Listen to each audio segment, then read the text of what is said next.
welcome to the very first premiere episode of Culture Connect. My name is Sophia Green. I'm going to be your host this evening. We are having a wonderful singer-songwriter named BeRn, and first we're going to see her brand new music video called Fight. It's about gay marriage, and it's, as you can guess, very pro. Let's take a look at the video.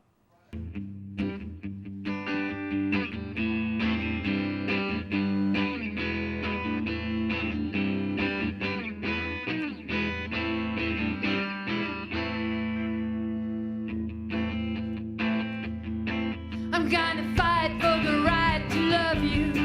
I'm gonna fight for the right to hold you.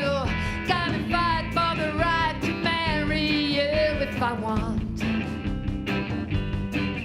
Gonna fight for the right to kiss you. Gonna fight for the right to miss you. Gonna fight for the right to lick your wounds if I want.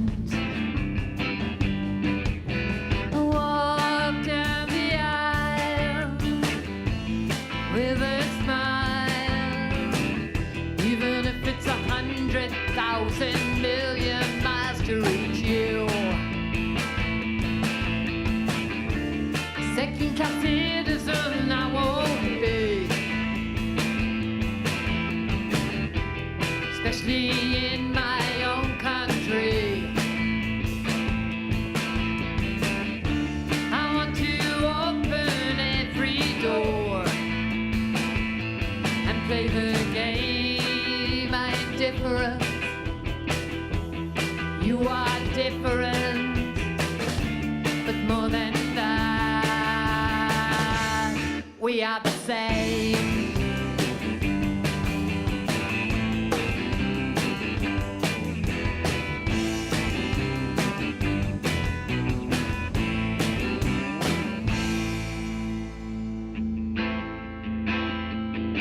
I'm gonna fight for the right to wed you. I'm gonna fight for the right to bed you. Gonna fight for the right to be fed by you. Yeah, yeah, yeah, yeah.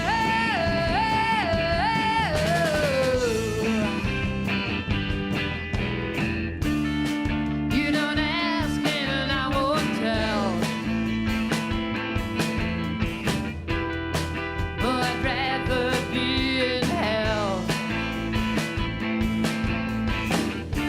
I'm not prepared to hide away and save myself for a rainy day. No way.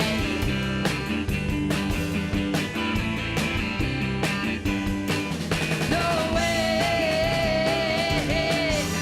no way, yeah, no way,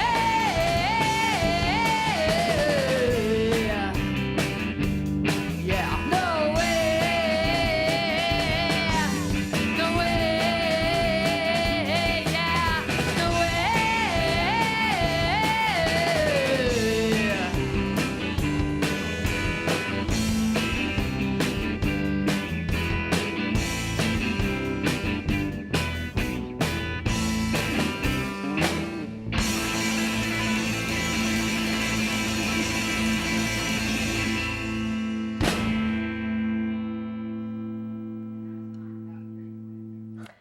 BeRn, welcome Hello. to the show.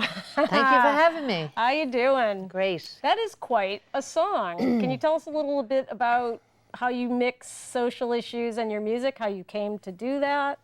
Well, yeah, I was in Ireland at the time and they brought in civil partnership in 2011.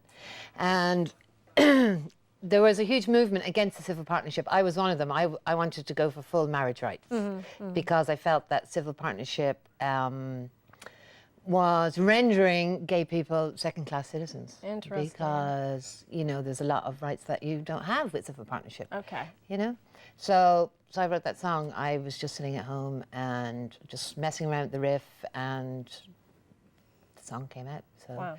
yeah, and so then when I came over here, I played it for my friend, who's actually the drummer in that, Sticks, and she said, let's make a video. I know a great studio, actually, in Sunnyvale. Sunnyvale. Yeah. Wow. What's the name of the studio? Einstein. Hello, Chris. Plugging Shout your out. studio. Yeah, product placement. And she said we could do it there, and we got a videographer, Lauren, and we just did the whole thing in 4 hours. Wow, that is fast for a song. That I know. I know, very, very Like fast. one take wonder. Well, it was a couple of takes, you know. We did it in 3 takes, and then obviously she had to edit it. Yeah. But, you know, yeah, it was great. And So- low budget, you know. Cool, cool. $500. So in Ireland, is this Ireland? You know, people think of it as pretty conservative country because of the relationship with the Pope and all that business. But is it conservative now, or liberal, or in flux? And sort of what's going on there, and what impact do you hope to have with songs like this, if any at all? Or you know, what are your thoughts on that? Well, I think the older generation are conservative. You know, the young people coming up are all for gay marriage and would be pro-choice as well. They didn't grow up at the Catholic Church. The Catholic Church has been falling apart for the last 20 years, do you know? And they just had a symposium, I'd say, about gay marriage. Yeah. And they invited the public to write in with their thoughts about, you know, why they think there should be gay marriage, la la la. So they got over 1,000 submissions, like most of them 4. So they had a big meeting with all the representatives from all the groups, the government, and they've decided that they're going to make up their mind in 4 months what to do. So Ireland has come from the dark ages and leapt into the future, even, you know, in front of other societies that were more progressive. Yeah. Because the government, you know, they want to appear to be progressive. And they are in some ways. But there's a huge conservative element as well, Okay. you know. So you're leading the vanguard with your music, or you're a musician first, activist second, or can you know how are you combining these roles? I mean, I'm first and foremost a songwriter, but I've always written songs on various, you know, I write love songs, I write songs about, you know, social issues, and I write political songs, but I don't usually go, oh, I'm going to write a song about this. I just, you know, I'm outraged about something, and then I write a song about it. Because I'm a songwriter. I don't go, all right, I'm a political activist, I'm going to write a song. It's the other way around, you know. All right. So there's no agenda there, really. But I have, like, you know, played at a lot of, like, benefits and been on marches and stuff because, you know, when people hear what I do, I get invited to do things. And, of course, I want to do that as well, you know. So you've played with a lot of people. I think that, you know, we've all heard of Jane Seabury, Tracy Chapman, Patti Smith, who I think maybe you're maybe a fan. You're a big fan of hers, I believe. And more recently, Martha Wainwright. Can you talk about, you know, playing with these different people, life on the road? You know what? Yeah. Give us a little of the anecdotes we're all dying to hear. The dirt. I can't really spill the dirt because, you know, these people, I won't be able to play with them ever again. Yeah. You know what I mean? But what's it like to play with them? I mean, you know, how you... To be honest with you, you know, people all think this. if you open with these people that you hang out with them and stuff, but you actually don't. And often you don't even meet them. Oh, really? Well, sometimes you've got like separate dressing rooms. Sometimes the opening act doesn't even have a dressing room. Hello there, Oh, no. club owners. No, usually you do, but sometimes you share it with them. And sometimes, you know, they don't even look at you. And sometimes, like Martha Wainwright was in there when I was in there, and we got some photographs together. We had a little chat. Her son was there too, who's 2 years of age. He, his name is Archangel. I knew an Italian guy named Archangel in Rome. It's kind of cute. He looked like a little angel, actually. Oh, well, at 2 they would. What? At 2 they do. At 2 they do, yes, that's true. Patti Smith, I played at the Fillmore when she was playing there, and we were upstairs in the room together. When was that? Like what that year? was, roughly? I think it was around 98 or something. 98. Wow. Yeah, it's a long time ago. Yeah. When I used to live over here. Yeah. She was there at the table with all her gang, with like Lenny Kay and Wow. I can't remember the name. What's his name? The photographer, was he there? Which photographer? It's escaping me, so we'll just have to forget. You know the photographer who died? Oh God, he died. Oh no. Okay. He died before that. Oh, okay. Oh, well, he's well dead. Maplethorpe. Maplethorpe. No, there no, you go. No, There you I'm go. sure he would have been there, but he died in the 80s of AIDS, around the time of the AIDS Right. crisis. Yeah, I knew he. Which I was here at the time in San Francisco, and actually lost a lot of people to AIDS myself. You know, Yeah, it's pretty but I said right after I have this bite, because we're having our dinner. You know, right after I have this bite of food, I'm going to go over and talk to Patti Smith. And just as I went to get up, they went into band mode. All their heads went down, and they So I was afraid to go over then. Well, speaking of band mode, we know that you're going to do a couple of live songs for us. Can you introduce those songs, and Yes. then we'll want to hear them. Yeah, well, the first song we're going to do is called The Pope Is Here, and I wrote it many, many years ago, and I've just revived it because the abortion debate is raging in Ireland at the moment, because a young woman, an Indian dentist, died in hospital in Galway last winter, and they're in the middle of legislating now, which it's a terrible thing that they've come up with. They're saying now that a woman can have an abortion if she is suicidal only. So if she was raped, That's crazy. If there's incest, Incest. incest. Yeah. Hey man, I got my incense. Or if the fetus is damaged or abnormal or something, no abortion. It hasn't been passed yet. It has to be, it's going to the Parliament. But this is the proposal. So I thought I'd revive this song. It's called The Pope Is Here, and I wrote it on one knee on Polk Street, not two knees, because that would be grand. Yeah. So I'm going to do that one. And the second song is called The Top of the Hill. It's about following your dreams. Awesome. So I'll just go over and get myself ready.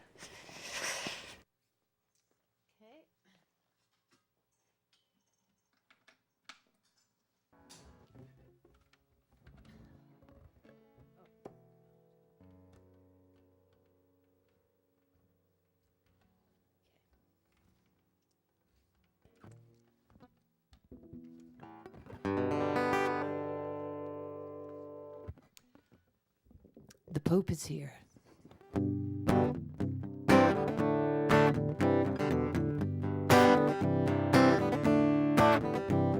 The Pope is here. He is in my room. He's telling me a story, All doom and gloom. said I murdered a little child inside your womb. Like say, Papa, Papa, what about my rights? The rights of a woman to have her own life, to make her own decisions, do anything she wants. So hands off our bodies, we don't need it. Aye, aye, aye, aye.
So that was the first song, and my microphone is falling down.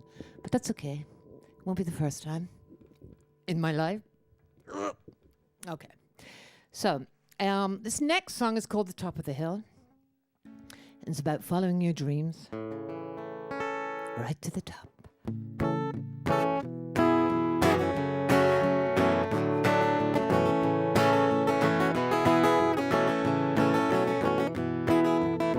Feel life in me, bright mind, so free, bright heart, no dark, but then it starts to creep up on me. I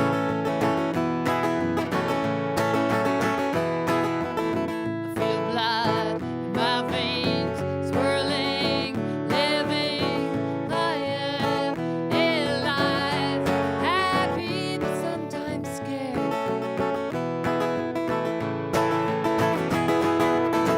Walk with me when I cross the dark road again.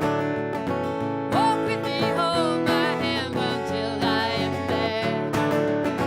Don't let me go, I might just disappear. Walk with me till I reach the top of the hill, the top of the hill, the top of the hill, the top of the hill. Walk with me till I reach the top of the hill. Whoa, walk with me till I reach the top of the hill, yeah.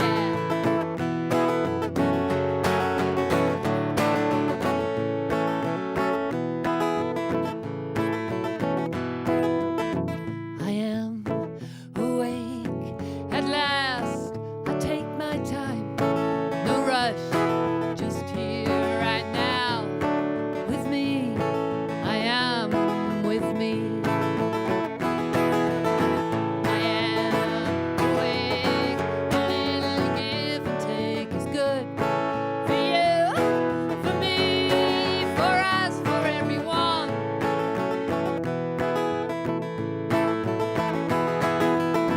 Walk with me when I cross the dark road again. Ba-da-ba-ba-ba. Walk with me, hold my hand until I am there. Don't let me go, I might just disappear. Walk with me till I reach the top of the hill, the top of the hill, top of the hill, top of the hill. Walk with me till I reach the top of the hill. Whoa, walk with me till I reach the top of the hill, yeah. Walk with me when I cross the dark road again. Ba-da-ba-ba-ba. Walk with me, hold my hand until I am there. Don't let me go, I might just disappear.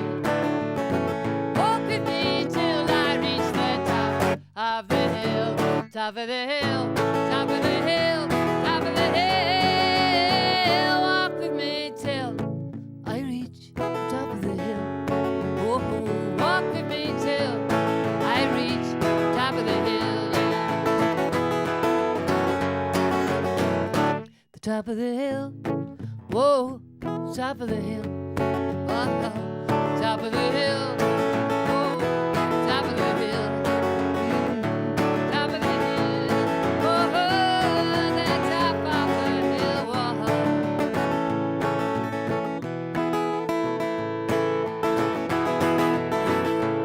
I will reach the top of the hill. I will reach the top of the hill. I will reach the top of the hill. I will. Thank you.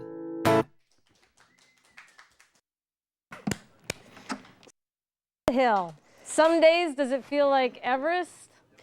Some days it feels like Everest, and some days it feels like Mount Tamalpais, just down the road there. An easy John. An easy jaunt, yeah. So, can you tell us a little bit about your songwriting process more specifically for a song like Top of the Hill? What do you start with? You start with an idea, or do you start with a line of the song, or the music, or what?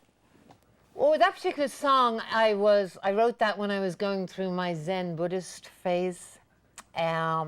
Not really the religious end of it. Yeah. I'm not religious, you know. More the meditation part. More the philosophy of it, really, and living in the moment. So, like, I feel life in my bright mind. I am awake, you know. So I was on that kind of a buzz. I just started writing down, you know, being present, you know. And when I got the chorus just came then, when I got to the end of the first or second verse. Do you start with the music first or the lyrics first? Or do they kind of come together? No, well, usually what I do is I sit down with a guitar, always a guitar, although I've been trying not to do that so much, but Why is that? Just because you write a different kind of a song. Because, if, you know, because I will write as well as I can play. Okay, all right. Which is not a bad thing, Yeah. because when you're confined like that, you actually can do great stuff. Because when you have so much that you can pick from, you get right. Yeah. There's some famous quote about that, but I can't remember. Do you it play now. any other instruments? I know I'm digressing here. Not but really. Yeah, well, okay. a bit of mouth organ and a stomp box. Oh, okay. Yeah. So you start writing. Getting a riff like okay. that ding ding ding ding ding ding, yeah, and then so I work, you know, at a little riff, and I just start making up the words. Okay, all right. So I might have the first line, and then if I don't have the second one, I just make it up. Make it up and keep going and keep going until, and then I go, oh, that was good, so I write that down, right? So do you have musical influences? Like, you know, I know in your video, Jimi Hendrix was sort of hanging around on the walls in the background, or you know, are there any particular people that you feel influenced your songwriting or your style? Or and can you tell us a little bit about Frock too? Well, sorry, we already did that. No, we didn't. Oh, Frock. Well, can you tell us a little bit about Frock? Frock, I thought I hit Frock already. No. So as part of that, yeah, your influences and... Yeah, well, my influences first. Well, I suppose, you know, my first influence would have been the Beatles, because my mother was really into the Beatles. Nice. And Mine too. she had one of those Beatle dresses, which there was very few of them made. I'll just tell you now, but they were auctioned at Christie's in London for 25,000 quid. Yeah. They were like the A-line frock. Yeah. And they had John, Paul, George, and Ringo's picture. Nice. Yeah, and then the rest of it was all dots, like polka dots. Oh my God. And they're That's just too classic awesome. in black and white. You know, my albums, I still have the old Beatle albums from my mom. You know, Wow. Cradle to Grave. Yeah. Yeah, I think we still have the little 45s. Yeah. Nice. Because I remember my mother putting that on, and I was in the kitchen. I might have been like, you know, One. No, I was a bit older actually. Yeah, but I shouldn't say that because I don't really want. You know, I look much younger than I am, so you know. You look fabulous. Yes, you thank look fabulous. But I remember us all dancing in the kitchen. You know. That's so excellent. Yeah. So you have a musical family then? Yes, I do. My mum's side of the family, the McGowns, they're all great singers. And when we were growing up, they used to have like what we call hoolies. They used to have a hoolies in the house. So can you talk, what is a A hoolie? hoolie is like a party. So the aunts would come over and they'd all have a sing-song, and they'd have the brush would be the microphone. You know, and they did a lot of American stuff. Boy, and all that, but like they did a lot of Irish stuff too. Show tunes. Show bands were huge then, you know. And when you guys would all sing along and join in, the kids? We were kids, but we were allowed to come out and do our own little party piece. And then we'd have to go to great. bed, because then they'd have a few drinks and, you know, yeah. Wow. We had to go to bed before they got too wild. Sorry now if you ever see this, aunties. So you've lived, I mean, obviously you're from Ireland, but you've lived in other parts of Europe, and you spent time in the U.S., and because we're in the Bay Area, everybody from the Bay Area wants to hear about the Bay Area. Can you talk about some of your experiences, musically or otherwise, in each of these places? You know, anything that was impactful or stand out in your mind, or, you know? Well, I mean, I came over here in, I think it was 84 or 85 for 6 weeks, and I ended up staying for 18 years. Oh, man. So yeah, like, and I'd only written one song before I actually came here. I was very young. I'd written loads of poetry. Okay. And could play the guitar. So at that point I was doing Dylan and Neil Young, Janice Ian, who was a huge influence on me when I was younger. Yeah. In fact, I've got a story about her. Okay, tell Do we please. have time for that? Well, we got about 1 minute, but you go for it. We'll fit it in. We'll fit it in. Because I loved Janice Ian when you know, at 17, right? You know. We need to extend the show to an hour, because now I can't shut up. Yeah, I brought my sisters, who are much younger than me, into my bedroom when I was like 15. And I sang them at 17 and told them that I wrote it because I wanted to be a songwriter. But I forgot to tell them I didn't write it. And then I grew up and left home, and they grew up and they heard it on the radio one day, and they went, "Oh my God! Oh my God! BeRn wrote that." Oh, that's awesome. So, how many people are in your family? Well, At least 3 sisters. immediate 3 sisters, including me. I'm the eldest, and an older brother. And you know, and when I go home, when we get together, Yeah. we all sing. Nice. After a few drinks, of course. Of course, Not of first course. thing in Maybe the it'll be the morning. first thing you do when you get home, right? Yes. Have a drink with your family. Yes, and we'll sing and we'll laugh, and sometimes we cry because we're Irish. We're very emotional. Nice. Well, thank you for coming. Thank you for very joining much. us. We really appreciate it. And pleasure. I want to thank everyone for watching. This is the premiere episode again of Culture Connect. Thank you for joining us. And now I want you to turn off your TVs, put down your devices, and get out there and do something real.